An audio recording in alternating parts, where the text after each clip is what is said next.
Okay, so we're going to look at teaching basic pedal technique to our students in a way that they're going to be able to easily comprehend the technique and recall the information surrounding the best way to play the damper pedal. And so I like to use this very simple chordal exercise that just steps up the scale using chords based upon each scale note, like so.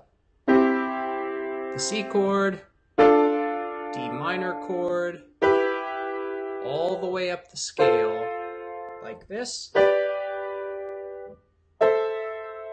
And then finally arriving and ending on C. And of course they could reverse this exercise as well to get a little more mileage out of the exercise. Now the reason I like this exercise is because there's really not that much brain power that has to go into thinking about playing these chords back to back, thus allowing them to focus more on the actual technique that they're learning, and that is the damper pedal. So I'll go ahead and switch to my camera angle here on the damper pedal, and you get to see all the scuff marks on my shoes, which is, there you go. I wear them out. What can I say? So here's the damper pedal. And coupled with that exercise, the first thing I like to teach students is how to play that C chord by itself with the damper pedal. So they want to go ahead and press the pedal down like so, and then play that chord. Now it's important to remind them to keep that heel on the ground. And so I will always tell the story about when I first began learning how to drive and how my parents would say, you know what, son, you want to keep that heel planted on the ground because that's going to give you maximum control of the pedal. So, one fun way to teach this to your students based upon their age, you'll have to adapt this a little bit depending on how old or young your student is say, hey, think about your favorite car. And, they might name their favorite sports car or, whatever their favorite car is and say, imagine you're learning how to drive that car and you're about to place your foot on the gas pedal. Well, you never want to place your foot on the gas pedal like this, because if you do that and try to press the pedal, you're not going to be able to control that car, and that car is going to go fast, and that can be very dangerous. And so it's just a really bad way to approach the gas pedal in your car. And it's the same way with the piano pedal, the damper pedal. We want to keep that foot planted on the ground and not raised up in the air like this, poking down with our tippy toe like so. So go ahead and plant that heel firmly on the ground and then adjust your foot to fit comfortably on the pedal and just go ahead and press it up and down a few times, feeling the pressure in the tips of your toes and the kind of the top part of your foot going up and down on that piano with that heel firmly planted on the ground.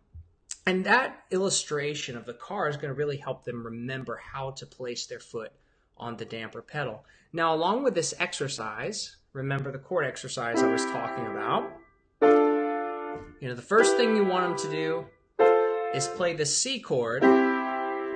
But right before they play it is say, go ahead and press the pedal down. So they're going to play that chord while the pedal is pressed down. Now, this is always the tricky part, right? We want to teach our students to pedal seamlessly from note to note or chord to chord. We don't want a big gap in the middle. We also don't want those tones to carry over and ring out and sound muddy.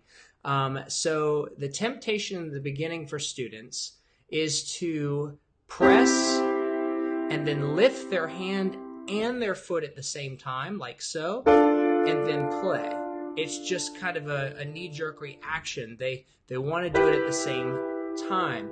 It takes a bit of time to build up that coordination that you and I both know they need to be able to play these chords seamlessly. And that coordination I'm speaking of course, is to be able to play the chord and then press the chord again and then quickly release and press the pedal again. So we're going to play the chord, quickly release, press the pedal again. That's the technique that we're after because that's what gives that pedal sound and from chord to chord or note to note, that very seamless sound is, and that's what we're after. So let me show you that again.